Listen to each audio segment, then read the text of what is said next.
Salutations to all my kings, queens, and elevated beings. We are here with our beauty model, Ethan. So Ethan, where are you from, and what's one thing that people wouldn't notice but wouldn't know about you? Wouldn't know about me. All right. Yeah, from looking at you.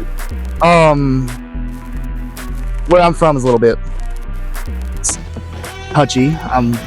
Live here in Douglasville currently. However, I've been all over Metro Atlanta. Lived in Alabama for a little while. I don't really have a hometown, I guess. Okay. Closest thing to that would be like Tallapoosa, which is out in Harrelson. Not really much going on out there though. Okay. Something you wouldn't really know about me though, looking at me, spiritually, I practice Wicca. I practice certain shamanistic oh shit. things. I'm not die hard into it, but a little bit casual. I've always been, I won't say anti-Christian, but I have a really strong disdain towards how evangelicalism has harmed our communities, especially here in the States. I've been really invested in politics and stuff since I was real little. Okay. They're things that people really need to hone in on and truly understand better, educate themselves better. I love that. I got this from Ralph Smart, but religion is for people who are afraid to go to hell, and spirituality is for people who've already been there. Oh yeah. And I also feel like, Christianity has kind of like, been tainted in a way.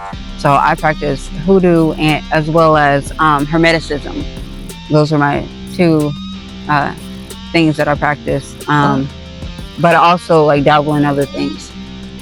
I do try to incorporate that sound though of something big, something ethereal, something like a chasm almost, where you're just there and it's conscious. It's not physical. No, I feel it. So like you're in the pits, but then you're elevated. Yeah. Kind of like spirituality. Yeah. You're in the pits and then you're elevated. I love that. So I know you were in a band and that I was supposed to be interviewing more people. May I ask what happened? Creative differences. That's the best way I could describe it. I like to, in control of certain projects, I like to be a little bit pushy, and they didn't quite agree with how I was running things. I understand that, but it's neither here nor there. So we broke apart within like the last week. I don't really know what I'm gonna do next. Probably work on my own little side projects and stuff. I've been trying to teach myself how to use DAWs and stuff like that, because I wasn't ever taught that as a kid or nothing. Mm-hmm. I think I'm gonna go from there. Try to do my own thing instead of trying to form a group, because I feel like, especially in a modern day sense where everybody's so limited on time and so limited on expression, right, I think I need to do it on my own. Most definitely. No hate to any of the members though, of course. Right. I completely understand where they're coming from. I just do things differently. No, I completely feel that. So I know you're an artist, but may I ask, what genre of music do you pull most of your inspiration from, and why? My inspirations really started as a kid. My mother introduced me to bands like Apocalyptica, Deftones, Stone Sour, stuff, not heavier stuff, but along those lines from a really young age. I mean, like 2 years old, listening to Screamo. Yeah, my kids the same way. As they should be, right? Cultural. Yeah. Right? So it was born there throughout my life. I've gone down heavier and heavier routes. I've found myself now where I listen to mostly the deathcore and stuff like that. So the really just nasty, guttural, emotional stuff. Okay. I'd say currently though, my biggest inspirations musically would be Deftones, of course. I have a tattoo on my thigh where it's White Pony, the album. Okay. Then oddball picks: The Weeknd and Don Toliver. Okay. I like really floaty music. I like being able to feel like I'm in a space, in a void, and it's just me, and I'm experiencing things. I completely feel that. Do you feel like when you're listening to like Deftones, well, and there's some other bands that that I can relate, you know, probably does the same thing, but like it's really grimy and then all of a sudden gets light and airy. Yeah. Yeah, no, I feel that. When I'm writing, I try to incorporate that because, of course, I do my my streaming vocals, which find that on my Instagram at Otis Maybe. There's plenty there. I feel like people are so different creatively that it's trying to form a band to make things is going to be difficult for a lot of people. Right. Especially when what you listen to is so diverse. Exactly. Like out in Harrelson, we don't really have scenes for the kind of music I make. We have thrash, a lot of traditional death metal, a lot of thrash, a lot of stuff like that. Celtic Frost is a big one for some of them out there. Okay. I know it is for my buddies in Calais. Okay. Go check them out. Absolutely amazing. They're killing it out there. I know that style of Norwegian death metal plus that thrash influence is coming in. And so they have their own little unique sound coming from that side of things. I didn't really fall into that. I fell more because of what I listened to growing up, as I mentioned earlier, along the lines of like new metal and stuff like that. So okay. Trying to find people that are in that similar mindset is always tricky for people, you know? Yeah. For being social animals, we're bad at communicating. Right, no, I feel that. It's more instinctual than anything. Oh, yeah. So aside from being a jewelry artist, I also make beats that are pretty untraditional to the point of being experimental. Could you see yourself doing a Linkin Park style collab, mashup, or crossover? You know, like the one he did with JD? So I've done similar ones already. Okay. I have a song out. It's called New Beginnings. It's with my buddy Rozzy from North Carolina. One of the Carolinas. I think it's one. Shall I meet you once again by way of... Is that on Spotify? It is not. It's on YouTube. So YouTube, New Beginnings. Real Rozzy. Rozzy spelled R-A-Z-I-I. He's absolutely killing it as well. He makes this... it's very much MySpace metalcore, more along the lines of screamo. So like San Francisco kind of sound. Absolutely killing it though. I mean, some of his newer projects, his screams are insane sounding. I've always been a big fan of that back and forth call out kind of sound though, where one vocalist calling out to the other. Okay. I can sort of like System of the Down, right? A little bit, yeah. Okay, I can definitely see myself doing that. Yeah. Okay. Perfect. So speaking of collabs, if you could do a collab with anybody, any artist or band, alive or dead, who would it be and why? That's tricky. My music tastes, yes, they say along the same lines, but who I'm truly invested in and what I care about sonically changes so fast that my answer now will be completely different in 3 months. So like as of right now, I would say probably Don Toliver. Okay. He's, you know how he has that like really floaty sound I was talking to you about earlier? Yeah. I'd want to try to do something with that. Okay. If I can get myself on a position where I'm making music full time, actually out there, that is one that I would probably try to pursue. Okay. Him and Deftones. Definitely Deftones. Chino's voice is absolutely amazing. Truly. Have you ever heard of Chevelle? I love Chevelle. Okay, yeah, me too. What's your favorite Chevelle? Bonus question. Favorite Chevelle song? Favorite Chevelle song? That's hard. I did a cover of Grab Thy Hand on my Instagram. I like when he does his grittier vocals. I know he doesn't quite scream in the traditional sense, but certain songs like that, or The Clincher, are very, Yeah. they call out almost. Mine is Take Out the Gunman. Yeah, that's a good one. That's a good one. Because it sounds like a story. Yeah. Yeah. I don't know. It's something about the aggressiveness of, as they've progressed, they've gotten heavier, they've gotten more emotional. I like how their band progresses, truly. I don't really see them as an inspiration, though. Okay. My style is so varying compared to them. So it's one of those things where I could sit there and listen to them all day, but Okay. it just really depends. No, I feel it. Do you have any questions for me? What's got you doing this? What led you to Urban Alcatraz and stuff like that? So Urban Alcatraz is my jewelry brand. I've been designing jewelry since I was in middle school. Okay. I wanted to be so different. Well, I didn't want to be different. I just am different.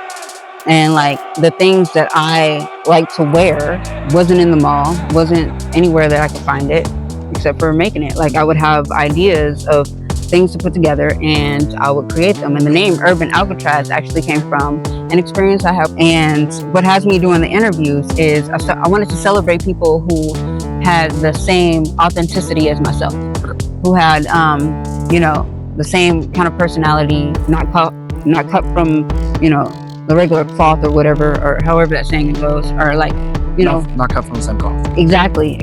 So like, not people that are like, oh, to fit in or to be cool, you got to follow everybody else or like be like everybody else, which I'm not, and I can't.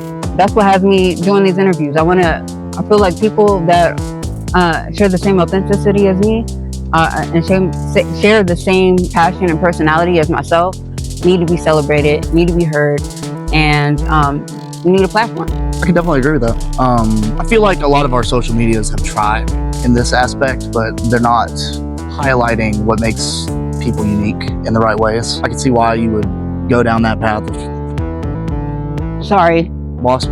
stink bug. Oh, nice. Sorry. I feel like we do need more spaces in all communities and stuff like that. But we also have to root out, especially here in the South, people that are out to harm us. I know, especially coming from more conservative backgrounds, I know a lot of hateful people that try to be included in certain things, but Infiltrate. they miss the entire point of what it is. And that's how you can tell they're fake. Exactly. There's this influx of people who have found alt stylings and alt belief structures, and I hate to use this word because it exemplifies it, but they're LARPing. They don't believe in the culture that was built around it. That's why I've been trying to find different ways of expression opposed to just all black with chains and stuff, because everybody's doing that right now. It's not really, right. No, I feel it. It's not really alternative anymore. Everybody is. I can walk to Atlanta and find 15 people that want to say they're goth, and I don't feel like it's going away anytime soon. I feel like it's been sold to so many people that there's going to be people that make it an identity without actually seeing what it's about. Make it their identity without it actually being their identity. Yeah. And I get that. Exactly. Also, LARPing, that's terrible. Now I know how like real fairies feel when they see me like with elf ears and shit. Like, look at that poser. Right. Not even a real elf. Where'd you get those ears from? Sorry. Yeah, no, I feel that. And that sucks. Because like, you think you're meeting a friend that is like-minded, same style and everything. Meanwhile, they're just posing to be a part of something because they're lonely. Yeah.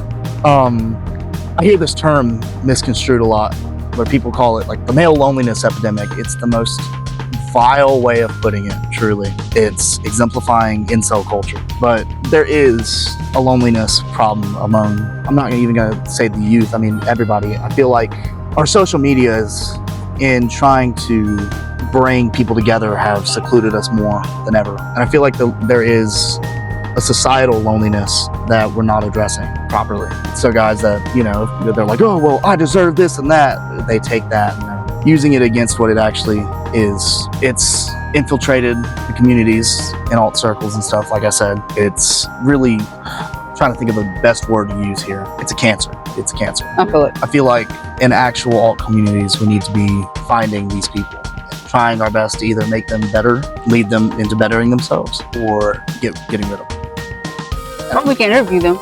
We could interview. So interview them and be like, so, what makes you a poser? Right, yeah, like, women, right? No, I feel that most definitely. But we should be finding the posers because it really makes it hard for people who have trust issues such as myself. When you find someone that you think that you can, you know, like you're like-minded, but then the more you talk to them, you realize that this guy is horrible. He treats people like garbage. Right, because he thinks that's what Gothic people do. Which, you know, I've been Gothic my whole life. I was probably born Gothic. I don't know. My mom said I was born giving the middle finger up. Like me and all my sisters were born, you know, fuck this shit. Yeah. I feel like there's a lot that needs to happen within the community, and I feel like people aren't addressing it properly. I will say there's no gender divide on these people. There's no real divide. Oh yeah, no, I wasn't even. It can be genuinely anybody. Yeah. It's sickening, truly. I'm a bisexual man, and so I see it a lot in that community, and the LGBT and all that. People, they'll try to be in these communities and stuff where it's supposed to be built around acceptance, and it's like supposed to be built around being yourself, and it's not being allowed to happen because people that don't understand have become such a prominent part. Right. So they're muddying up Yeah, and it's really truly any alternative community in every sense of that word. And I don't just mean like, oh, well, goth people. I mean just about every single one. Oh yeah. Again, I hate to say it, but I blame our social medias. They've divided us so much where you can sell a culture to someone. It's wrong. It's really wrong. No, I feel that. And I hear you. That's why I have Urban Alcatraz. Urban Alcatraz is like something that, you know, you feel, you know, because it's like, it's subculture, but it's also spiritual. But at the same time, like, not everybody is going to vibe towards it. And it's usually posers who don't vibe towards Urban Alcatraz. I will say there are certain alternative communities where there isn't naturally that sense of acceptance. For instance, death metal is very gatekeeping. It is still technically part of the communities, but it does have those aspects of we're trying to keep it pure, which I understand that to an extent, but you have these people that are coming out trying to be themselves, trying to really meet people, and it's in the community like that. You can't sit there and tell someone that, oh well, because you don't look or act like me, you're not accepted here. That's wrong. That's actually weird, because the whole part of a subculture is like, I don't know, it's kind of like especially like growing up in that kind of surrounding where it feels like even the alternative and different ways of experiencing things feel bizarre. So I feel like I said, we're bullying ourselves. Okay. Where you can go and you can be who you are unapologetically yourself, and you still get, you know, clowned on and bullied for it, even by people that are, you know, acting and dressing just like you do. You celebrate the outcast, you welcome the outcast. Like if you see like somebody that's not fitting in, such as yourself, you're supposed to be like, hey, you can sit here, you can vibe with me, like I feel you, you know. So that's really weird, you know, and sad. It's like we bully ourselves. It's an experience, truly. You would think it'd be easier than that, you know. Yeah. But also you should totally put them on blast. Oh yeah, definitely. And I feel like a lot of people don't. I feel like it takes a lot of time for people to realize that they're surrounded by that kind of people. Okay. It doesn't connect for certain people.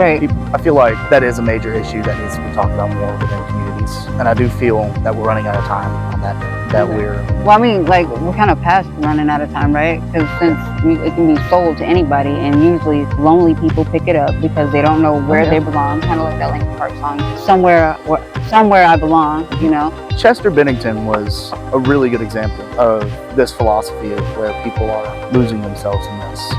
He was a dude from Arizona. I mean, that's just what he was. He came in, he made beautiful music that touched an entire generation. Mm-hmm. And then even in the community that he built, he felt like he didn't belong, right? Which some say he killed himself. I think it's more connected with the Epstein stuff. More and more proofs coming out about that. So it's You think he was a part of it? I think he was killed because of it. I think he found out and was trying to out Okay, it. then yeah, I totally agree with that.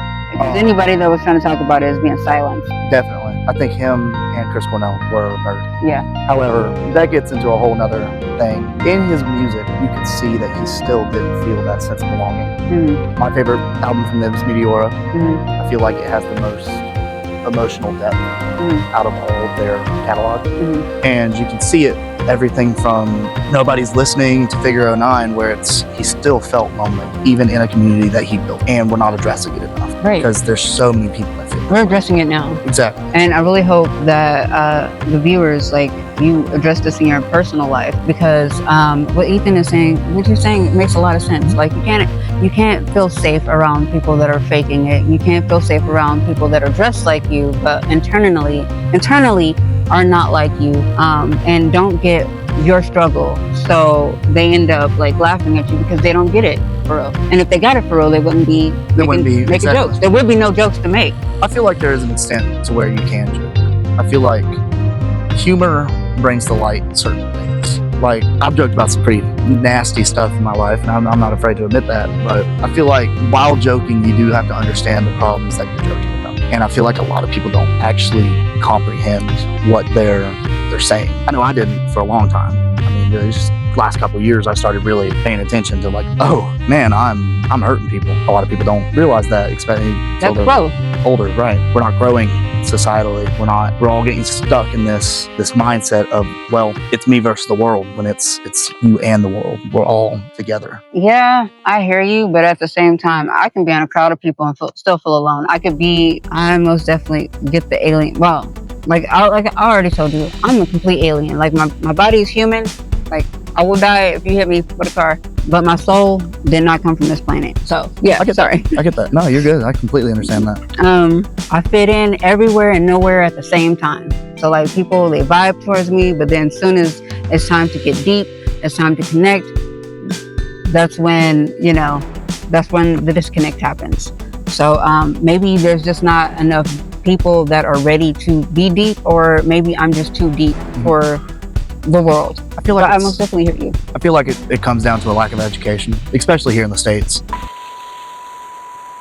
Ready. So I'll just say this about pan people. I mean, I'm pan, but my view on trans people, it's the absolute embodiment of both male energy and female energy in the same body. So I see it as something beautiful and powerful, but that's why I'm pan, because I see the beauty in it. I completely understand their struggle. I also thought I might have been trans when I was younger, because I used to dress in a lot of boys' clothes, and I really like girls.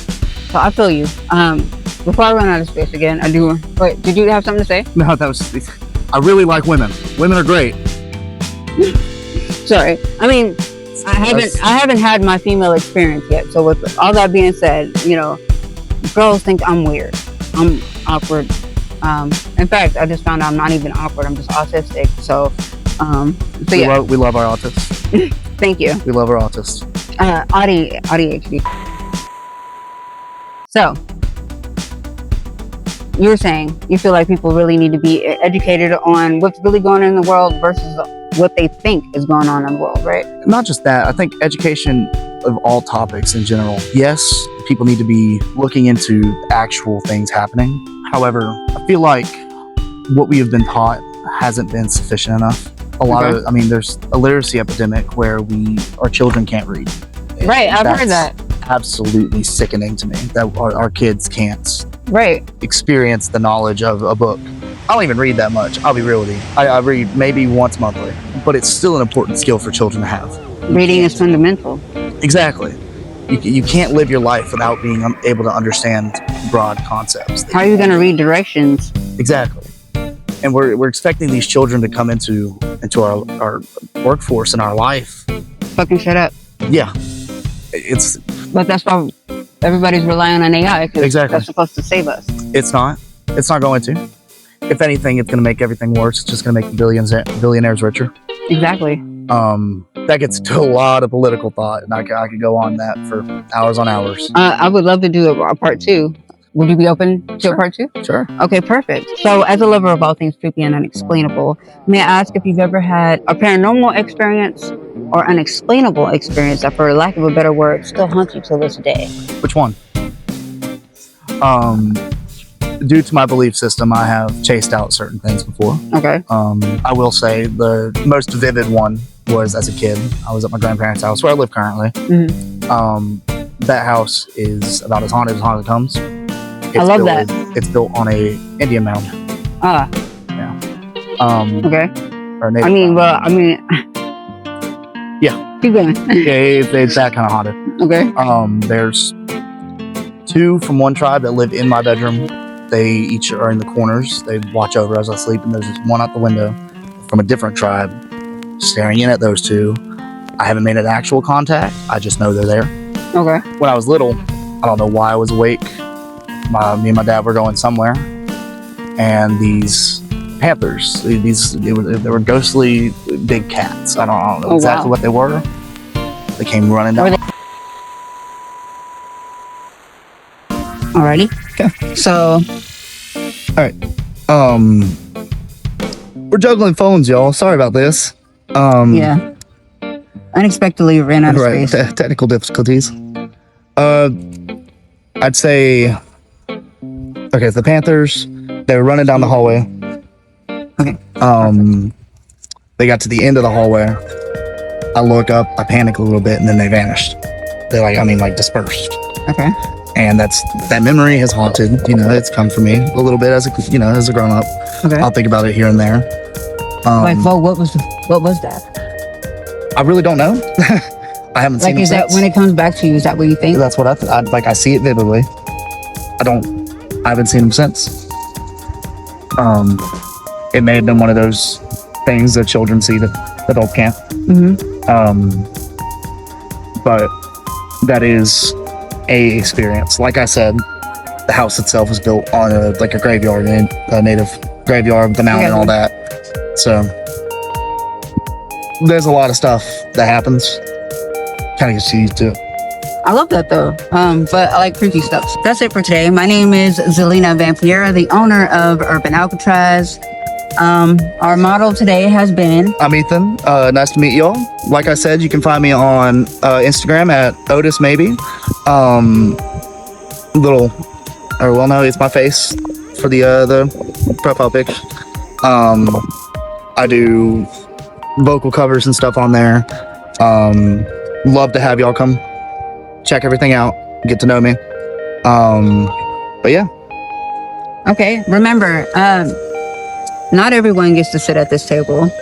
I interview you based on your individuality. Don't forget to choose self-expression over conformity. Always, truly always, yeah. Most definitely. Be your best self. And have an immaculate day or night whenever you're watching this video.